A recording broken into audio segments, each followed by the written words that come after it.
Seoul, Egypt, Transylvania, even New England, which is very appropriate for where we are now, actually. So we'll be giving you a small glimpse of the secret world. We're giving you a small bit of the early gameplay experience, and afterwards, if you like what you see, I mean, you can just head over here and you can play the game for yourself. And also at the end of the presentation, we'll be throwing away even more. We kind of did that at the beginning. So. No. We'll throw out even more. All right. So the first thing you do in the secret world is that you select your secret society.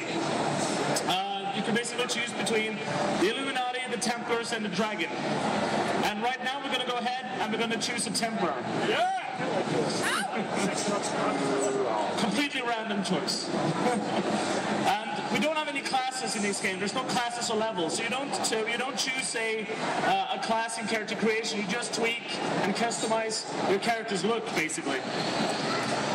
So you can choose from different hairstyles, a hair color, eyes, everything. And you can go into outfit and you can choose from a variety of outfits. So of course, the secret world being a modern day game, so you'll find a lot of outfits that we all could be wearing. You'll also find some really crazy far out there stuff as you get further into the game. From dungeon loot to buying things at shops in London and New York and Seoul. Alright, we can just head in, we can choose a name, first name and the last name and a nickname. Are you waiting for me to say something? That's a pretty awesome feature and I really enjoy it. Just like the real world. Yeah, just like the real world. Alright, so we're gonna head into London, which is then one of the 3 hub cities that you start out in the secret world. So as a Templar, you start in London. As a Illuminati, you start in New York. As a Dragon, you start in Seoul. Now these hub cities, this is where you basically follow the storyline for your secret society. And each secret society has a unique overarching storyline. And it also has a unique ranking missions. You will be able to complete to move up in the ranks of your secret society. Also important to these hub cities are the social gameplay. So you can head over to the pub, have a few drinks with your friends. You can even put on a play at the local theater. And by doing so, you can actually gain, bonuses to your character for doing so. There's also shops that you can buy stuff in, buy clothes, primarily. And yeah, so here we have London. The first thing you see, of course, is just the amazing graphics. This game is built on the Dreamworld engine, which is a proprietary Funcom engine that we've been tweaking and adding on and updating and upgrading for over 10 years. So it's one of the most solid engines out there in the MMO world, undoubtedly. That's pretty hot. And another cool thing about London is the fact that, it really looks like London. We actually flew our developers out to London. We let them experience the culture, talk to the people, and try to interpret that as best as possible into our game. And of course, we're not just trying to replicate London to the T, we're trying to add it to the game and add an interesting twist that fits along with the storylines that you follow in the secret world. Yeah. And right now we're running up to an area called Temple Court. And Temple Court is where the Templars' headquarters are located. And, when you first start out in the game, your first mission is to actually, or one of your first missions is actually to find the headquarters. Which is very difficult to find because it's not very secret, as you can see. But hey. And in your headquarters, you will find your secret society liaison. He will give you missions to get you first started. You'll also find combat training in the headquarters, and this is also where you will come back to follow up on your ranking missions. But I think we should just skip ahead and skip a little bit further into the game. So now we're heading to an area called Solomon Island, off the coast of New England. So even though the island is fictional, the environment in which it's set is real, of course. And we did, as Glenn mentioned with London, we did fly developers to make a real-world game is, of course, to make it look real. I mean, one thing is creating a fantasy forest or a fantasy village, but actually creating places that are... Exactly. And wizards. But creating places that are, people know and love. It's much more difficult, and we need to put a lot more attention into the detail when creating these locations. So Solomon Island is fairly big. You'll be spending dozens of hours on Solomon Island. And after you leave Solomon Island, you will go to other locations like Egypt, where you'll be exploring archaeological sites, fighting mummies, all the good stuff. You also go to Transylvania, vampires, werewolves, all that sort of stuff. And the cool thing about the secret world is that even though it's real world, it's real environments, everything has a twist. Because the premise is that everything is true. Everything you've ever heard as a child, every story that was told to you are true. All the legends, conspiracies, nightmares are true. You'll fight for the power to control the magical power that is in Stonehenge, for instance. You'll actually meet and talk to Bigfoot. You'll uncover vampires. You'll uncover the legend of the Hollow Earth. All of this stuff that you've heard about is actually true. It all exists in our game, which is awesome when you think about it, because imagine the amount of content we could pull from in the secret world. Absolutely. We have an endless amount of content, I think. Exactly. So now we find ourselves on Solomon Island in Kingsmouth, outside the police station in Kingsmouth. One of the first things we'll do is just to press the M key, open the map. So you can see this is Kingsmouth and the area around. You have the airport, and you'll be traveling all over this location. And this is just one of 3 areas on Solomon Island. And after this, you'll go to other parts of the island where you find like a haunted amusement park, a rundown hotel, which is aptly named Overlook Hotel. And tons of really cool stuff. But okay, we're gonna head up onto the roof of the Kingsmouth police station, and we're gonna talk to an NPC named Andy, Deputy Andy. And one of the things that you'll see that when you first interact with an NPC, when we click one of these icons, is the sleek, augmented reality-like interface that we're using in the game. And this is something we do with all our GUI. It's all very minimalistic, very clean, very functional. That's something we're trying to do, everywhere in the game. The second thing that you'll notice when interacting with an NPC is their unique personalities. They're different, they have personality, they're not just quest givers with a question mark over their head giving you a quest. They actually have a story to tell. And as you play the game, you'll learn to know these NPCs, and all of them have unique cinematics, like this one. Like this one. Like this one.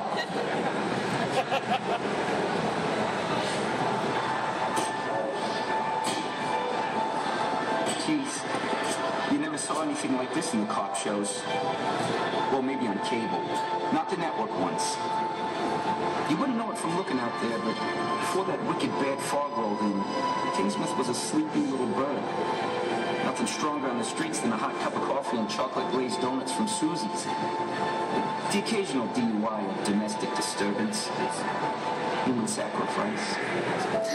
But every town has a dark side, right? We sure are getting a heap help in the darkness now, huh? Walking Dead and worse besides taking over our town. Us survivors hold up in the air, hoping it's all just a bad dream and we'll wake up to the smell of bacon and maple syrup.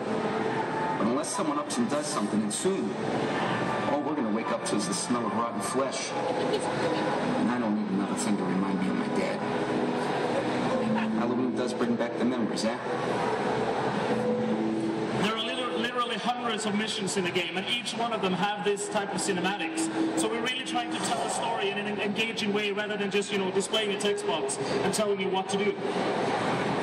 So the first thing you want to do is go to the northern barricade. The game is telling you to go to the northern barricade and defend Kingsmouth police station from an incoming zombie attack. And you hear the alarm sounding. And even though you as a player initiated this mission and made the alarm sound, all the other players in Kingsmouth will also hear this alarm sounding. And anyone can join. Even though they don't have the mission, they can join in on the fun and help you repel the zombie invasion. Now I'm going to talk a bit about combat. Combat in the secret world is pretty easy to understand, and it's based around builds. Now these builds are what you see here, where you have 7 unique abilities, both active and passive, equipped to your character. Our character right here is actually equipped to do, or specialized to do damage in an area of effect. So it's an AoE type build. And then the synergy in this build is designed to make those AoE type abilities actually complement each other. So you may not have someone that's in your area of effect, and then you may have another ability that's going to do more damage while they're knocked down.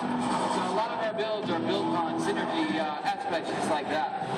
And of course, the our abilities are broken down into active and passive. And active ones primarily work on consumables and builders. So as you attack NPCs, you actually build up resources that are either on you or on the NPC you're fighting. And then you consume those resources to do more damage, to do more healing, to do more critical rating, or to do more strike rating. Yeah, and this is just one of the different mission types that we have in the game. We have several different mission types, many of which I think separates the Secret World from other MMOs. You have, for instance, sabotage missions where you have to, for example, sneak into a factory, avoid the cameras searching for you, and if you go into the camera or into the camera view, the guards will come. And then we also have something really cool called investigation missions. And investigation missions are basically missions where the game asks you to do something, but it doesn't tell you how to do it. And so you have to investigate, you have to find clues, and you have to solve a puzzle for yourself. For instance, the game might give you a number, a string of numbers on a piece of paper, and you have to figure out what to do with those numbers. For instance, you can go on Google and you can type in those numbers, and you might find a Wikipedia article referring to those numbers. You might go into that article and find a piece of real-world history that's related to those numbers, and suddenly you realize that that actually has something to do with what's happening in the game as well. So those investigation missions are almost like playing an adventure game, and we have tons of them all up. So all did you get a tag? I did. It's really, really awesome. So we're about tying the real world into our world, all in one game. Yep. So we're going to head down the street to find the source of the assaults of the sheriff's office. Oh,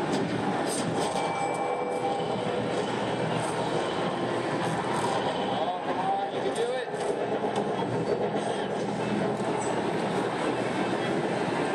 So at the end of the street here, we have one of the first boss encounters that you'll find in the Secret World, and we're just been joined by two other players, as you can see here.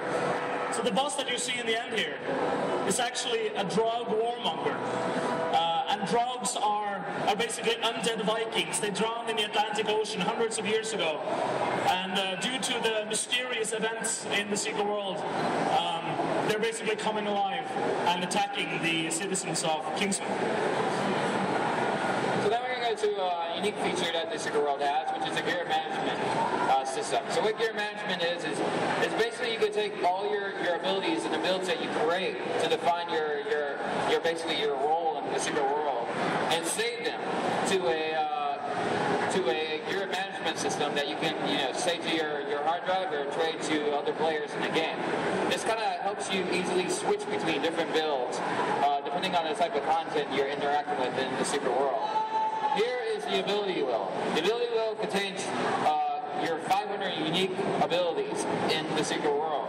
Each one of these squares right here represents a cell, and in those cells represents 7 abilities that you can use, and you can basically buy with skill points, or ability points I should say, as you progress through the Secret World. You start with your basic abilities at the top, and as you buy them and equip them, you get to the bottom where you have your elite ability. Now to balance things out, your elite abilities can only be, you can only equip 1 active elite and 1 passive elite to your build. So here we're going to switch things up a little bit. He's changing his build to basically adapt to the situation, adapt to the content he's about to face. Beforehand, he was wielding fist weapons and using chaos magic. They did a lot of, like I said, a lot of area of effect damage. Now he's going to switch to a different build to kind of complement his team to help, be a better team player, basically. And that's the beauty of it. I mean, there are no classes, so you can basically create the class that you want to play. And as Glenn mentioned, you can just switch between these different builds at any time. So you can play a healer, you can play a tank, you can play a DPS, anything. So basically you're saving all these different trees is what's happening? What was that? So basically you're saving all these different trees and each one is its own configuration and you can have several of them? That's correct. That's pretty cool. Kill that Viking! It's pretty badass. Let's kill that Viking! Because, I mean, not only you're not locked down, I mean, you get to create all these different types of builds. Yeah. I mean, you got to think about the hundreds to thousands of combinations you can create. And this is one of the early boss battles. This is like within the first 30 minutes of gameplay. And later in the game, of course, you'll have some pretty awesome boss encounters in the different dungeons. And we'll get back to the dungeons in a short while.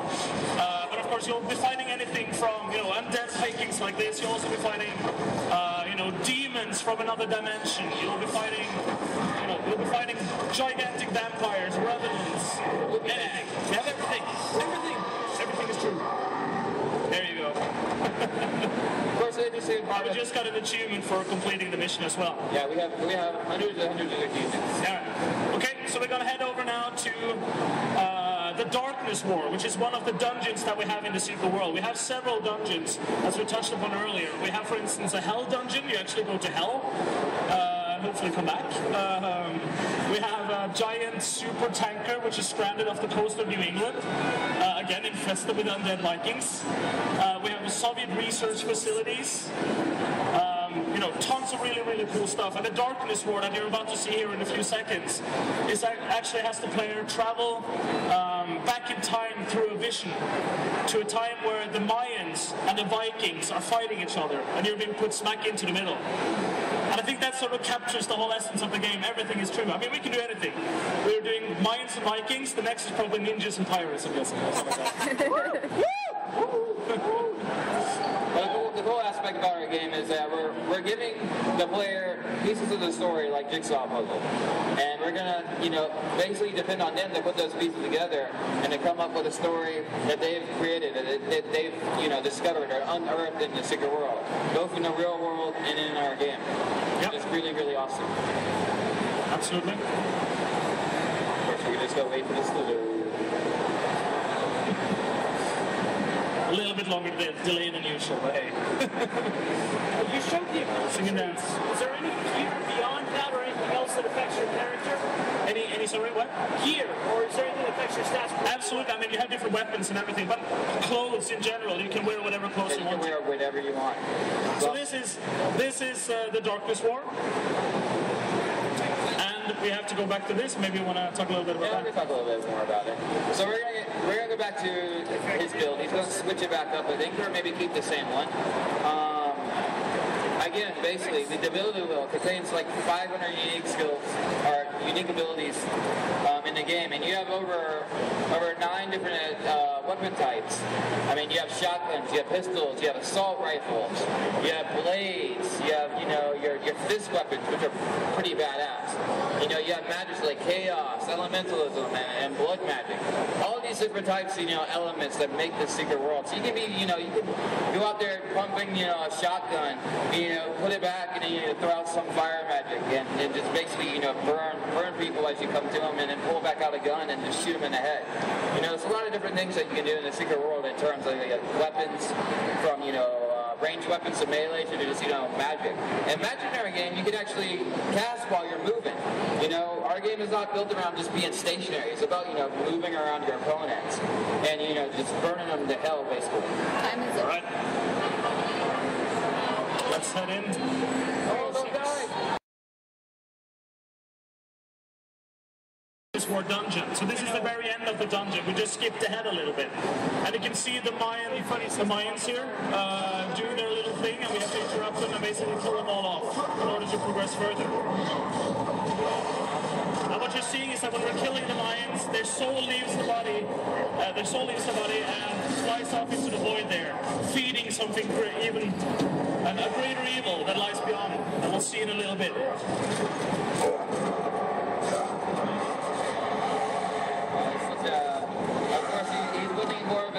Fist action combined with the assault rifle. Now the assault rifle is going to do a little bit more burst damage, and his attacks are designed to do more burst damage as well. And the beauty, of course, with the ability system is that you can really tweak and create the character that you want to play. I mean, you can really, you know, cherry pick all the different abilities and create that super build that you just enjoy playing. And I think the guy who's sitting behind here actually playing, he just loves that part of the system. Oh, yeah. I mean, He's detailed this build to the T. Exactly. Everything works with each other. All the passive abilities, all the active abilities, all work with each other, all complement each other. and it's like a science and an art. Exactly. Again, I mean, we have builders and consumers. When you're attacking monsters, you build up resources. And then once you build up enough resources, you consume those resources and do extra damage, do extra healing. And all of his abilities on his build here complement that building and consuming with his strikes attack. They basically make his strike attack even more powerful, giving him more critical rating or just more damage, or more, to hit rating. It's like almost a science, and that's one of the cool things, especially when it comes to PvP as well. Playing PvP. But if you find that system a little bit daunting, we also have something called the deck system, which lets you. All right, let's. Getting ahead of yourself there. There we go. This is the Hound of the Nameless Days, the end boss in the dungeon. Oh, so sexy. There we go. And we're gonna end it there for you. All right. Thank you so much. And if you want to play the game again, just head over there and you can.